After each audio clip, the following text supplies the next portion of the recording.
जय हिंद। मैं आप लोग को अपना YouTube channel study chemistry classes पर स्वागत करता हूं।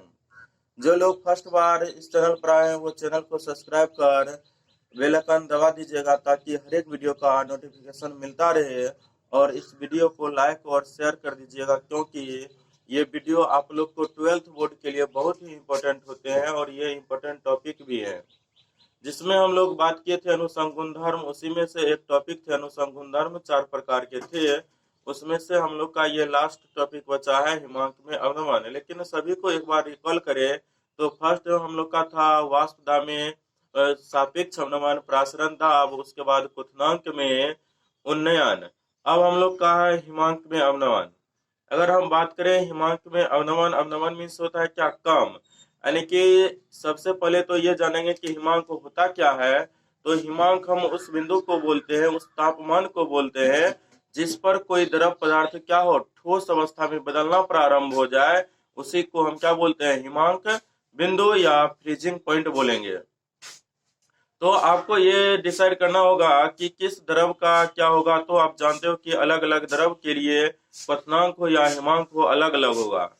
अगर हम जल की बात करें, इसके क्वथनांक बिंदु आपको क्या होते हैं, 0 डिग्री सेल्सियस यानी बॉइलिंग पॉइंट, बॉइलिंग पॉइंट यानी क्वथनांक बिंदु जल के लिए आपको क्या होता है 100 डिग्री सेल्सियस। जबकि इसके हिमांक की बात करेंगे, फ्रीजिंग पॉइंट की बात करेंगे तो क्या होता है 0 डिग्री सेल्सियस। यानी क्वथनांक आपका क्या हो रहा है 100 डिग्री सेल्सियस और हिमांक हो रहा है 0 डिग्री सेल्सियस। आपको अगर हम बात करें यहाँ पर कि ये हिमांक में अवनमन क्या होता है, इसका अर्थ क्या है, हिमांक उसका घटता होगा। अगर जल का 0 है तो इसका हिमांक क्या होगा, 0 से कम होगा। तो हम बात करें ये कब होगा, तो आपको बोला गया जब किसी विलयन बनाते हो उसमें विलय और विलायक दोनों होते हैं। जब किसी विलायक में अगर आप विलय पदार्थ को मिलाते हो तो उसके हिमांक में जो कमी होगी उसी को हम बोलते हैं हिमांक में अवनमन। यानी पहले जल का कितना था या पहले किसी भी विलायक का कितना था, विलय पदार्थ को मिलाने के बाद कितना हो गया। अगर प्रारंभ में हम मान लें कि आपको विलय विलायक का हिमांक टी नोट था, शुद्ध अवस्था में जब था तो टी नोट मान लिए और एफ इसलिए दिया क्योंकि फ्रीजिंग पॉइंट है। और आपको जब विलयन बनेगा तो उसका हिमांक क्या होगा, कमेगा। तो उसको हम लिखेंगे डेल्टा टी एस यानी सॉल्यूशन, यानी विलयन का हिमांक। और इसी परिवर्तन को हम क्या बोलेंगे, डेल्टा टी एफ, यानी कि हिमांक में कितना से परिवर्तन आया। परिवर्तन को दिखाने के लिए हम लोग डेल्टा का प्रयोग कर रहे हैं। अगर इसमें बात करें तो आपका जो शुद्ध विलायक है उसको टी नॉट से डिनोट किया गया और विलयन के लिए आपको टी एस से किया गया।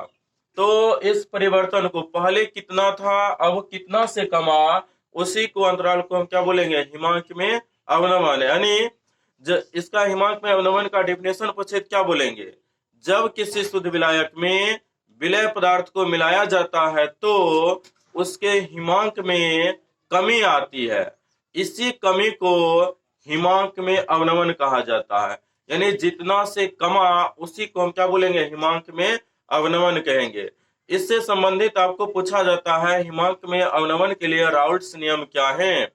तो आपको राउल्ट्स नियम बहुत ही साधारण दिया गया और जो कि हम लोग क्वथनांक में उन्नयन वाले टॉपिक में किए थे बिल्कुल उसी के समान है।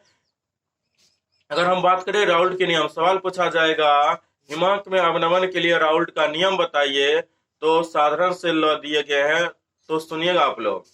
राउल्ट के द्वारा बताया गया था जब किसी शुद्ध विलायक में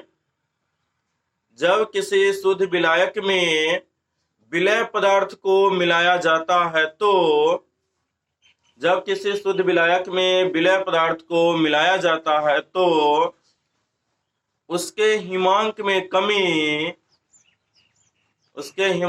कमी विलयन के मूललता के समानुपाती होता है। यानी हिमांक में कमी हम लोग का क्या है, डेल्टा टी एफ, और ये समानुपाती क्या होता है, मोललता। एक आता है मोलरता और एक होता है मोललता। यहाँ पर हम स्मॉल एम लिखे यानी ये मोललता है। यानी मोललता कहते किसको है, तो 1 kg विलायक में विलय पदार्थ की जो मोल की संख्या होती है उसी को हम लोग मोललता कहते हैं। यहाँ पर आपको एक समानुपातिक नियतांक आएगा जिसको हम के एफ से डिनोट करेंगे। यानी डेल्टा टी एफ बराबर के एफ एम, यानी के एफ एम है। इसमें अवनमन स्थिरांक किसको बोलते हैं, या हिमांक अवनमन स्थिरांक बोलेंगे के एफ को, क्योंकि आपका टॉपिक ही क्या हिमांक में अवनमन, उसमें स्थिरांक आया तो इसको बोलेंगे हिमांक में अवनमन स्थिरांक। आपको यहाँ से मोललता बराबर आप लिख सकते हो delta T F is equal to क्या के एफ, और मोललता क्या होता है, विलायक की मोल संख्या बटा आपका क्या हो जाएगा, विलायक का द्रव्यमान। तो हम लोग इधर राउल्ट के नियम को अगर जाने यहाँ पर, तो ये राउल्ट के नियम हो गए, यहां तक तो हम लोग उधर किए हैं। उसके बाद क्या है, मोललता को ही लिख दिया गया, विलायक की मोल संख्या, विलायक की मोल संख्या बट्टा विलायक का द्रव्यमान, और मोल संख्या हम लोग निकालते हैं दिया गया द्रव्यमान बट्टा आणविक द्रव्यमान से। तो आपको विलायक का द्रव्यमान बट्टा आणविक द्रव्यमान गुने विलायक का द्रव्यमान केजी में, क्योंकि केजी में होता है मोललता। अगर आपको इसी को हम शॉर्ट फॉर्म में लिखें तो आपको क्या आ जाएगा, डेल्टा टी एफ बराबर के एफ, विलायक का द्रव्यमान को हम डब्ल्यू ए से डिनोट करेंगे, उसके आणविक द्रव्यमान को एम ए से डिनोट करेंगे, और विलायक के द्रव्यमान को हम बी से डिनोट करेंगे, और ये किस में लेना है, केजी में।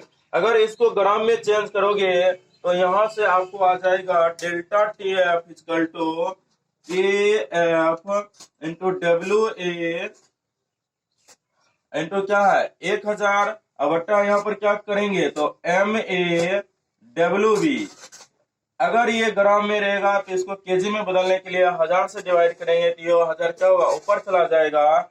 इस तरह से आपका हिमांक में अवनमन का फॉर्मूला आ गया। लेकिन आपको हो सकता है जल के लिए हिमांक में अवनमन का मान दिया हो, हिमांक जल के लिए हिमांक में जो अवनमन स्थिरांक है उसका मान दिया हो, या नहीं भी रह सकता है, लेकिन जल के अलावा कुछ भी रहेगा तो उसके हिमांक में अवनमन स्थिरांक का मान दिया हुआ रहेगा।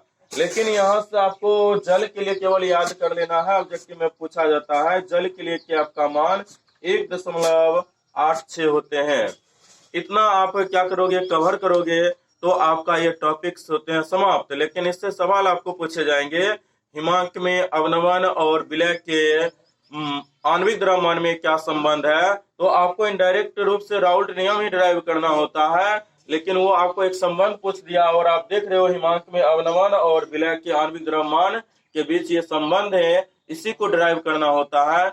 मेरा टॉपिक खत्म होता है। फिर आप लोग को अगर जो पहली बार इस चैनल पर आए तो चैनल को सब्सक्राइब करके बेल आइकन दबा दीजिएगा कि ताकि हर एक वीडियो का नोटिफिकेशन आप लोग को मिलता रहे। Thank you. आज के लिए यहीं पे क्लास समाप्त करते हैं। अब हम लोग अगले क्लास नेक्स्ट दिन करेंगे।